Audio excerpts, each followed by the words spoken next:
Stand ready for my review, worm, because I have finally witnessed absolute cinema with season 3 of one of the greatest TV shows of all fucking time. Episode 1 to episode 8 in season 3, Mark Grayson, you proved to me why this show is truly... Before I get into my review and thoughts, I just wanted to say from the bottom of my heart, thank you to all of you who has joined along for this journey, who has liked, who has followed, who has commented, who has shared my videos. Seriously, I appreciate y'all so much. And y'all are going to want to stay tuned in because I know season 4 is about to be absolute cinema and it's going to go crazy. But lock in, here are my highlights from the absolute masterpiece I just witnessed. Season 3 wastes zero fucking time getting you right into the action because right off rip, we get this conflict between Mark and Cecil that is going to fuel the rest of this season. This matchup was brutal from the beginning. The fact that we started in the White Room with all the reanimate men attacking Mark and then move it to the Guardian's base where he just does a Nolan number on the reanimate men in front of everybody else and everybody's left speechless being like, what the fuck did I just witness? And then him threatening Cecil like that. Oh my God. But not only that, it caused a civil war conflict between the Guardians, which was cinema. I mean, this bottom team is definitely the goated team out of the two. Quit playing with me. The fact that this episode handled Cecil's backstory and we found out how he got his scar, brutal. Yeah, no, that was fucked up. Episode 3 had some crazy ass moments. I mean, the beginning, the silent opening, heartbreaking story between these two, come on. The fact that Debbie tells Paul everything, the whole truth and nothing but the truth. But our boy Oliver was the show-stopping moment in episode 3 because what the fuck? We got full-blown Nolan Jr. I mean, just look at that side eye. Ugh. Like, are we just never going to see the Maulers again? But this conversation afterwards, rough. Like, if things weren't already crazy by episode 4, they just get even more crazy. No hesitation, Mark pulls up on Cecil and is like, what the fuck? You watching me, bro? And he's like, nah, it's not me. We finally got to explore Mark and Eve's relationship that they're slowly building. Not to mention, Ray and Rex are getting together. Oh my God, I love it. The big thing in episode 3 is we got to time travel to a future where the whole world is fucked. Finding out that it was a mad king immortal that was causing all this chaos and havoc in the world, insane. And him begging Mark to kill him so it ends everybody's suffering. Oh my God.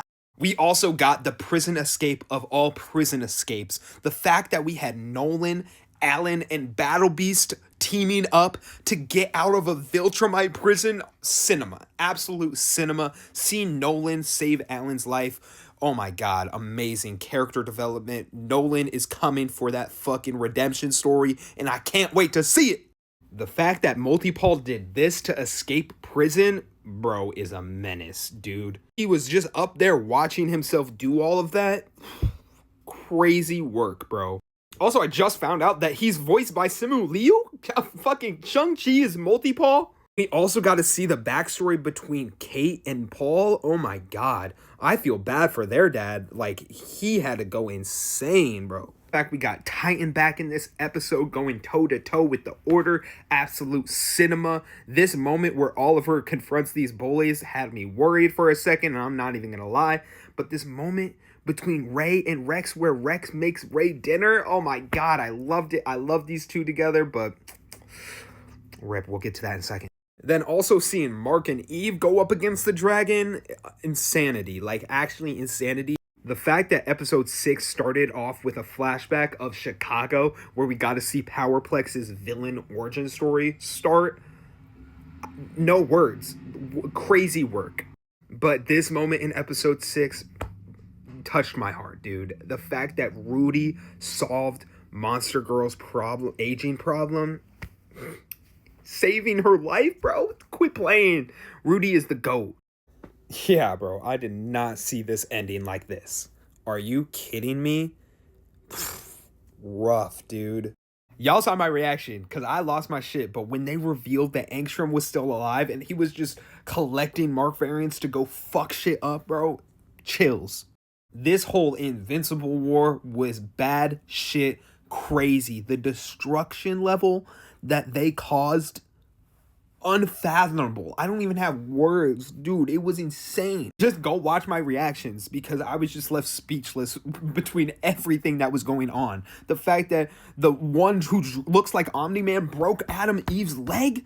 Fuck you for that, dude. This Mark variant who was fighting the Guardians was just having a ball, having a time of his life doing that. Then also just imagine seeing a variant of you rocking a mohawk. You're like, dude, what in the world? Yeah, this moment, not gonna lie, broke my fucking heart. Are you kidding me? Our boy was just in a good place. He was happy. He was finally with Ray. Like, things were looking up for our boy.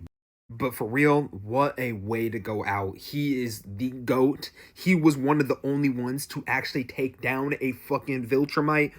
Rex, you are a goated character from the beginning. You will be missed. I fucking love you, bro. I also just want to mention the different designs for all of the different Mark variants. Beautiful.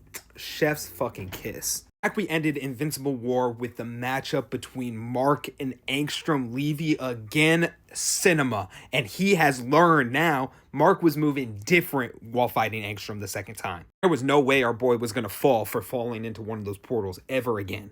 But this was the main event. This was the cream of the crop. This was Braun in the finals. Oh my god, the matchup between Mark and Conquest, bro. Never in my life have I seen a man move as different as fucking Conquest. What the fuck did I witness? Every single line of dialogue that came out of this man's mouth left me speechless. Bro wasn't just physically abusing Mark, but the verbal abuse was on another level. Oh my god. This wasn't just like oh, I have to go do this. This was a game. This was fun. This was sport for Conquest. This moment alone, speechless. Way that he was just taking these punches from Marks, he was like, again. Oh my, filthy. He leveled an entire city with a single punch. That's on some Shigaraki shit.